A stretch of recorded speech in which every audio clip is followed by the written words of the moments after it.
Hornet. We're continuing to work on the quality control series for our flight school campaign, and today's lesson is going to be moving over to the carrier for the Block 4 training.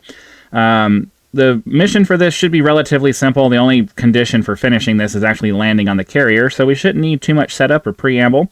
I do these flights for the first time in normal time because we need to make sure that the narrations and the timings and all that stuff makes sense. But if there's long blocks, we'll go ahead and fast forward through some things. But first, let's go ahead, hop in, and listen to what the narrator has, or the instructor has to say. It's finally time to go out the carrier. You've already practiced all the skills you need to get a good trap, so just do all the things you've done so far, except remember to report inbound at 50 miles, then make your CU-10 call once in range. I'll have some final instructions. I didn't realize I left the camera on. Oops. But for now, that's fine. Get into the air and home in on the tacking of the ship. There's a bunch of things I have to remember to change when I go to this particular one because I have a microphone in my headset right here, since I guess I can point to it since you can see it, which makes it so that I can look around and still get decent audio. It's obviously not as good as my main microphone that I use, but it's better than nothing, and it's better than the taped-on solution that I was using before. Or it's at least as good as the taped-on solution I was using before. So let's go ahead and press IP and see what he has. Oh, I'm sorry. I was only halfway paying attention to what he said. Final instructions for the close to the carrier. Oh, okay. So we need to actually set up our TACAN and all that stuff then, because, yeah. So 74 X-ray is our TACAN. TACAN 74 X-ray on, data link on, data link. I'm staying in the habit of turning the data link on because, you know, it makes life a little easier for me. So we're going to put TACAN on.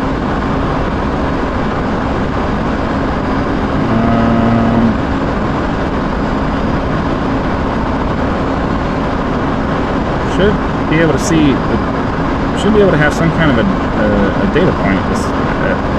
Okay, I'm confused.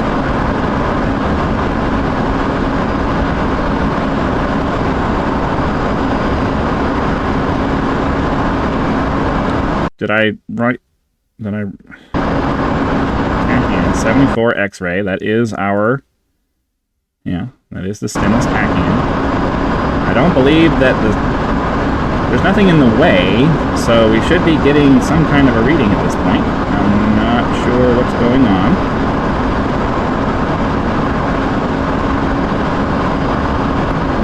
Pull back on that throttle, huh? Not eat up all our fuel and afterburner.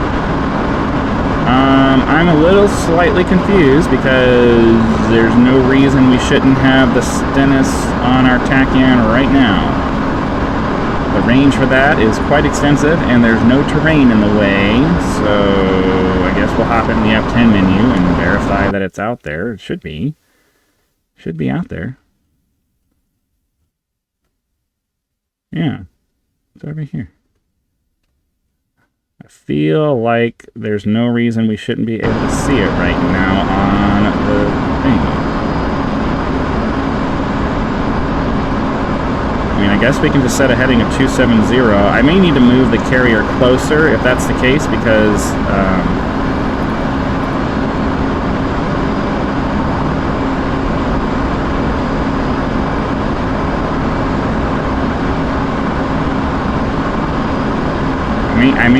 I may need to move the carrier closer, but I'm pretty sure that the range on this should be.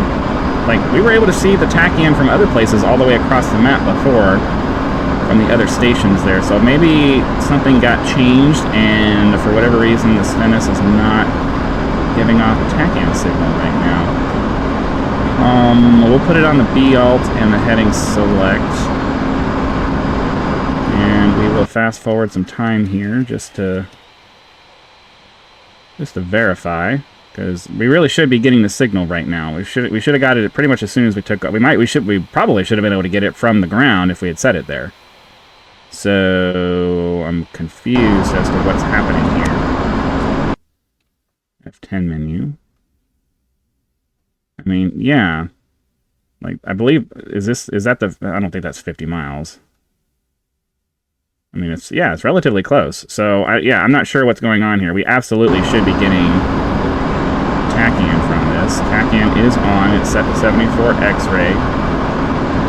So I think we need to. I hate modifying mission-related things in the VR setup system. I really would prefer that these things just work when I do them. But yeah, we're definitely having some kind of an issue here. Activate TACAN. Oh, because it. Okay. I guarantee that I had this set to 74 X-ray. I'm not sure why it is not set to that anymore. Because I have completed... I know I've completed this mission before. So there's no reason why... okay. So we're going to change this to STN. Yeah. There's a bunch of TACAN on here. So I think what I'll do is I will... remove, I don't know that I need to, but I'm gonna remove, or do I just, is it better to just change all of these and make them 74?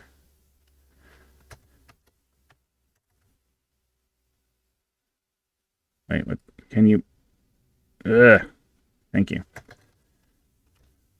Yeah, I'm not sure why these are different. Like, these are all named Stennis, and it should all be Stennis, but, something changed between the last time I did this and now. I'm not sure what. There's a bunch of different... I mean, I probably should just delete... probably just delete all of these, but that's fine. I'll try to pay attention during the next time we do one, because we're going to be launching from the carrier from now on. Launching and recovering at the carrier from now on. So there's... Oh, come on! Really? Ugh, I hate it when it does this. Yes, I want to open a new mission. Yes, I want to go back to... I don't know what causes it to do that. That's really annoying. Alright, so what? I have to go back through and redo this all over again? Alright, yeah. We're just going to delete this stuff. We're going to delete everything.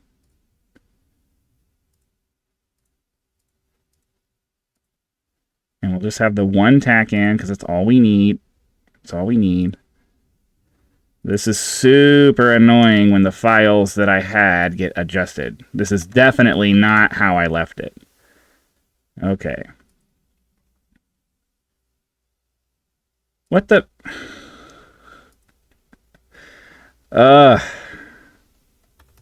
Why did that just change?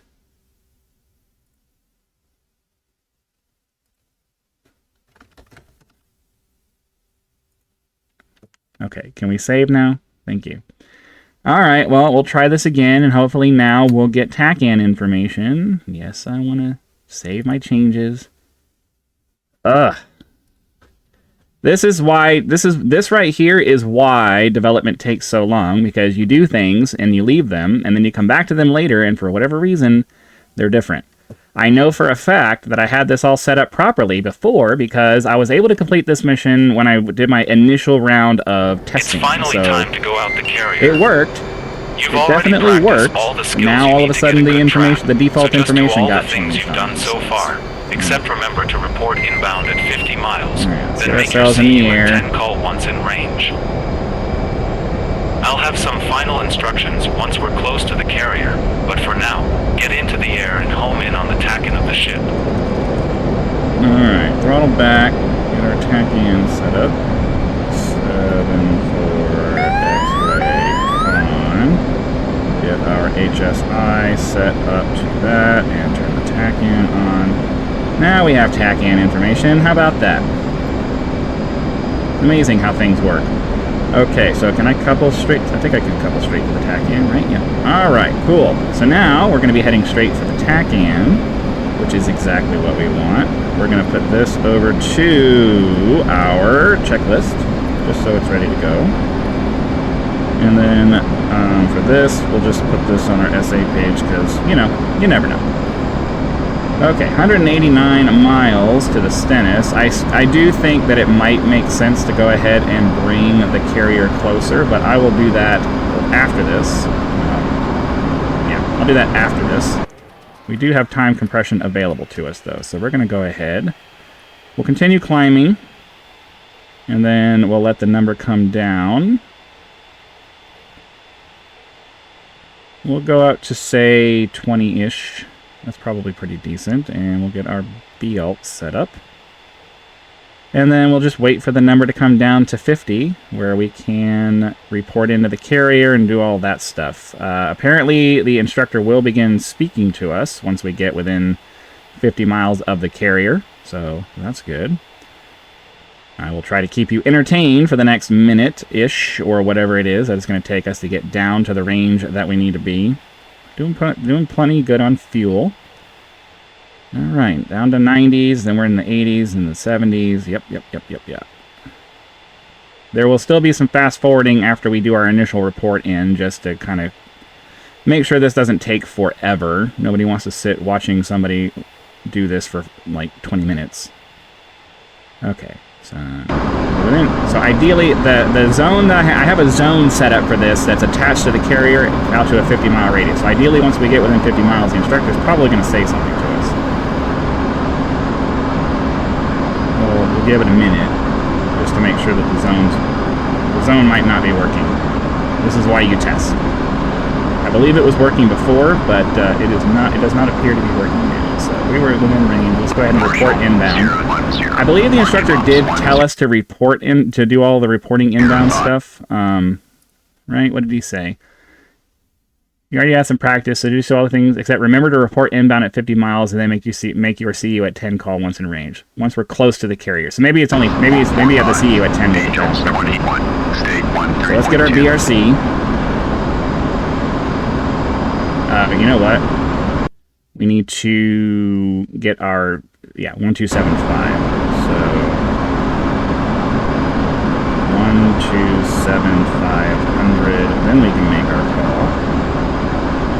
ATC Stennis report inbound. Marshall 010, marking maps 105, 145, Angels 21, state 13.1.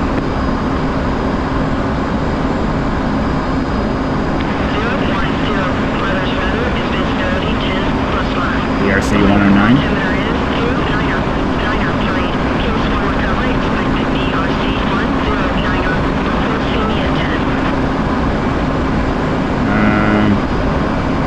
Autopilot. 010. We'll manually fly, I guess, for this part of it. So I think at this point we actually do want to start making a more... We do want to start descending down, because by the time we get to the Stennis, we want to be, a couple thousand feet off the... God, how many times do I have to turn off the... The one thing I don't like about As I said, the process for landing is exactly the same as every landing you've done for the whole course, except for two things. The first is that this time you'll lower your tail hook to catch the arresting wires, which you can do now by lowering the lever on the right side of the cockpit. The other is that you'll apply full throttle once you touch down on the carrier, so you can go around in the likely event that you fail to catch a wire. The process for a go-around is the same as what we practiced on the very first pattern practice we did. The last part of the landing involves another thing we couldn't simulate at the airfield, the eye-flaws. It is a visual indicator on the ship that shows how high or low you are in relation to the optimal glide slope to the carrier, and it's a critical component of a good trap. If the yellow point of light, or ball, is above the green line, you're high. If it's lower, then you're low. You want to try to keep it right on the green line as you descend to the carrier, but it's better to be a little high than sink too far and risk a ramp strike. This is why throttle control is so critical. You'll also get verbal callouts from the landing signal officer, or LSO, letting you know if you're high or low, left or right. Once you're on final approach, or in the groove, rotate your focus from the ball, to angle of attack, to your horizontal line. Seems like the timing on this is actually going to work out pretty good. He's going to finish talking and we'll be relatively close to the CU at 10 call. Simply add full power and repeat the pattern we practiced on day 1 to go around to try again. Stay calm and keep that throttle moving, and everything will be fine. Okay, so we're getting pretty close to our see you at 10 call. I think I'll do the rest of this. We may do a little bit of time compression just to, you know, just to kind of help get through some of this faster. But yeah, seems like the timing of that narration works out pretty well. We'll get our autopilot turned off. Well, we'll have our altitude hold once we get down to the altitude I like to be at. I do think we want to. That's what I'm saying. As I was trying to say before he said anything. Report, see you at 10, and execute your Case 1 recovery. 010, see you at 10. I actually don't see him at 10. 010, stay 12.1. Yeah, I actually don't see them at 10. But oh, there we go. I'm intentionally coming around wide so that I can swing around and have plenty of room to do my initial 350, my initial pass by the carrier. I forget what the word for it is. The lineup for the brake. Okay, so let's switch to our radar altimeter because I should have done that a while ago. We're trying to get down to around 800 feet. Start slowing down a little bit now. Now, normally, if you've watched any of the previous stuff, there is a Marshall pattern that is like for realism purposes. You would normally enter the Marshall pattern. We only really practiced that a couple of times just to introduce you to the concept, so that if you're ever asked to do it in, say, a multiplayer setting, or you actually play a campaign that has, you know, full realism and includes that in the process, you at least know what you're doing. But for the purposes of just learning how to do this stuff, I don't really worry about that too much, and I don't include it as part of most of my missions. We practice the Marshall stack pattern over the field.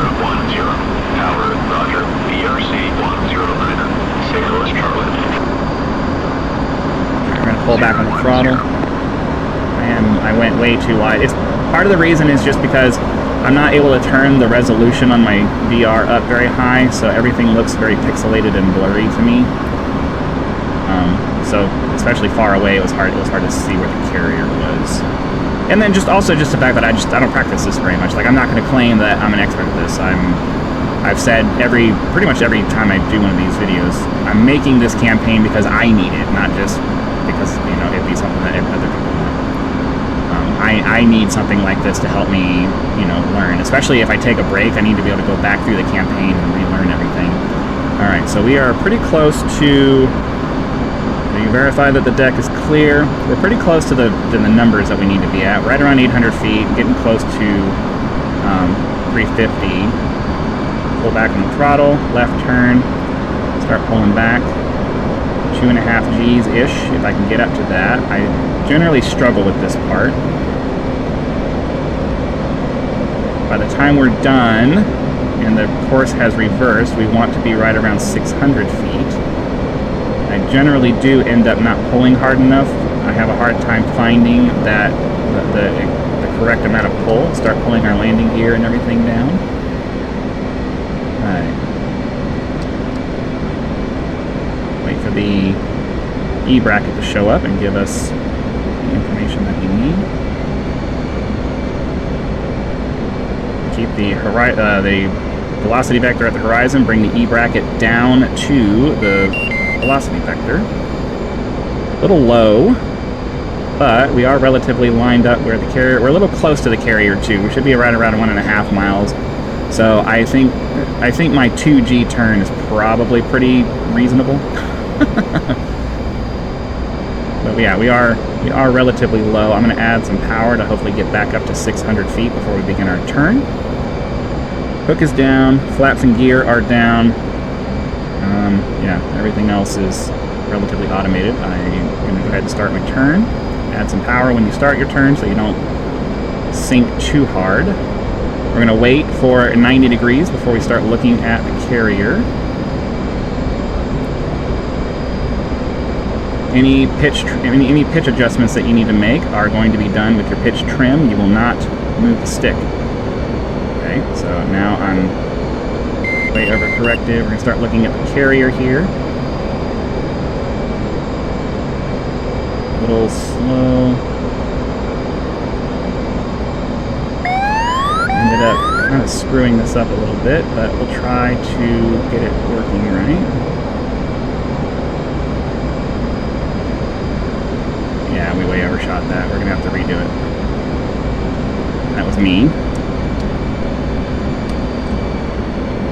Oh, wait, hold on. So we'll get back up to our speed here. I don't know why that didn't respond. I was absolutely trying to get the landing gear and everything back up. We'll try this again. Yeah, I don't do this very often, so I'm not that good at it. Try this again. So we'll go ahead and give ourselves the 2G turn that I was doing, because we ended up rolling out too close. So I'm just going to try to hold like right around 2Gs, and hopefully that will put me right where I need to be. The rule is supposed to be, I think, 1% of your airspeed. So at 350 knots, you're trying to go for 3.5 Gs, and then you're slowly bringing it down. I find that I have a really hard time controlling that, and a comfortable 2G turn usually puts me right where I need to be. So we'll swing around until all of that's there. Get our landing gear and everything out. And hopefully now we are... Hopefully we'll end up... I mean, we're already too close. Let me start swinging back out to the right here.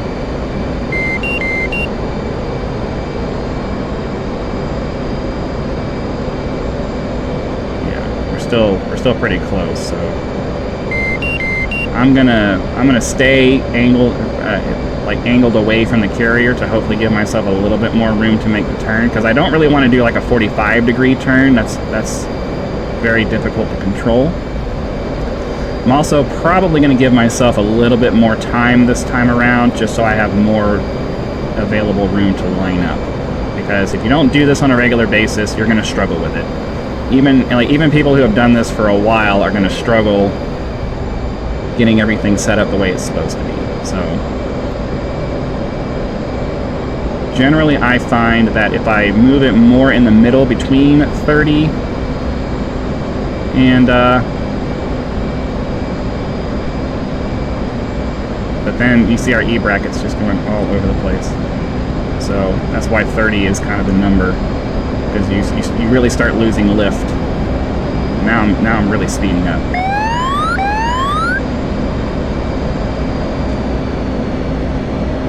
So yeah, this is the part where not practicing really starts to screw you up. Yeah. Okay.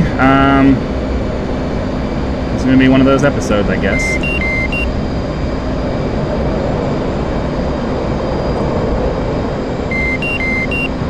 We're gonna have to like completely reposition and start over.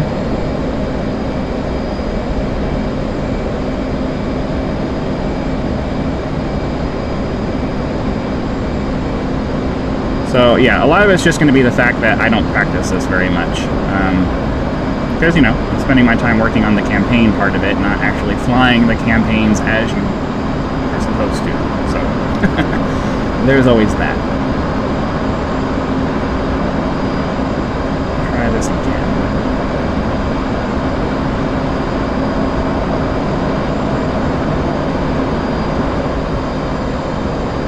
I may just try to cheese this and just land on the carrier for the sake of time constraint. Matter of fact, I think that's what we're going to go ahead and do. I've flown the pattern a couple of times and I'm just not getting it right, and rather than wasting a bunch of time trying to figure it out, I think we're just going to go ahead and go for it. So let's get our flaps and gear down.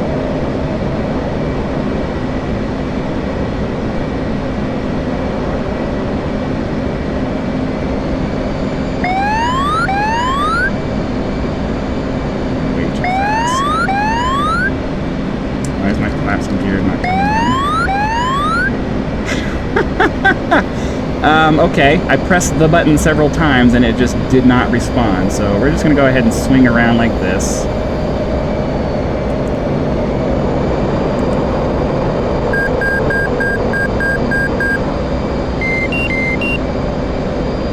Okay.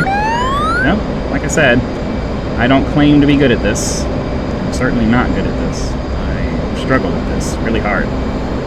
Sometimes I'm able to get really good passes. Other times, it's a struggle the whole way. Alright, let's get our altitude back. I'm going to give myself a really wide berth this time to hopefully get this right. Alright, let's bring our speed back down.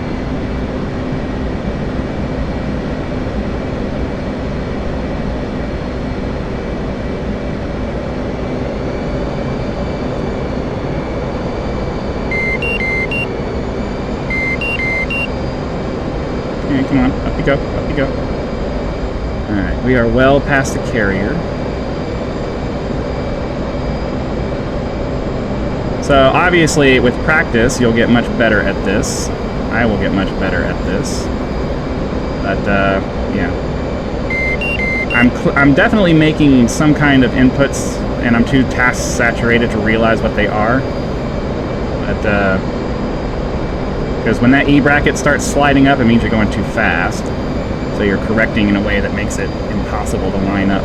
Because once that E bracket starts sliding up above the horizon, you're already well past what you could have fixed. Okay,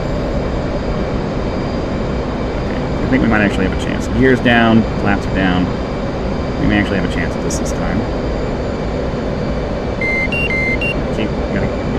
It's also very hard because I can't see the detail of the carrier, so I'm not exactly sure where the actual runway is. So I think I'm too far to the right. I'm not getting the iFalls information, so it's also not helping me. Hooks down, gears down. I'm gonna go for it this time. iFalls is not telling me where I am.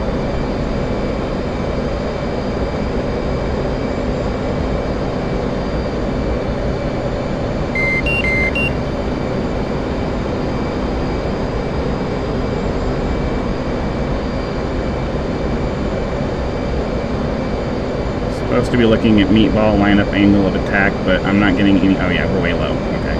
You're a little low.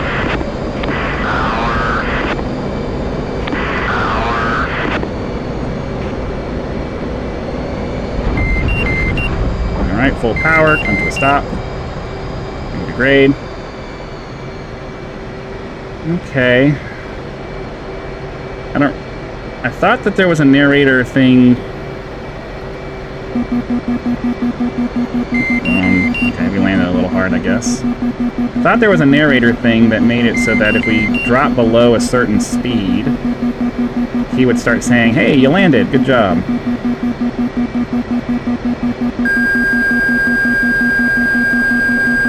do the wings folding in. Is it the battery switch? Okay. Let me see, I think it's... O-box goes off. We get the engines and stuff, or the... Hold on. We'll get all our stuff turned off here, hold on. Boom, boom. Boom, boom. Sorry about the noise. Sorry about the noise there. Check gear. Gear's working. Leave me alone. Alright, right shift end, left alt end. Check gear. It gets those turned off. Canopy goes up.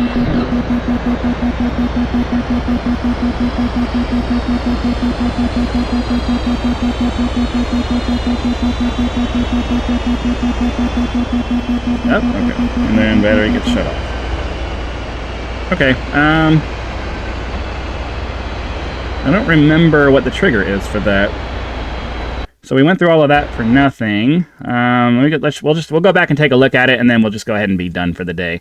Realistically, the only thing that you have to do is land on the carrier, and there is a trigger zone somewhere on the map that is attached to all of this. So I'm not sure. So we get the landing. The landing instructions worked.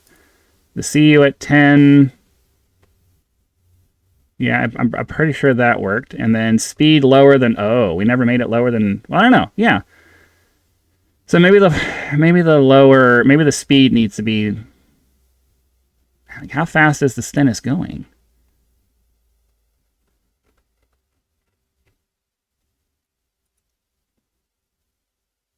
Does it tell me?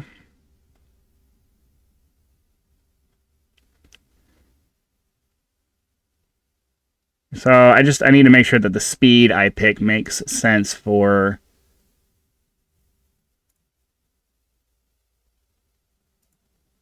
what we're doing here.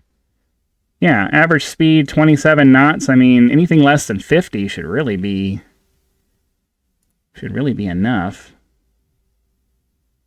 So yeah, once we're inside the moving zone that I set up that's attached to the carrier, once our speed is less, I mean, oh, no, I have it set to 80 knots. Okay. I'm not sure why it didn't do what I told it to do. That's going to require some troubleshooting, but that's not your guys' problem. Hopefully you guys enjoyed the video. Click the like button to spread the video out to more people. Subscribe to help us reach 10,000 subscribers.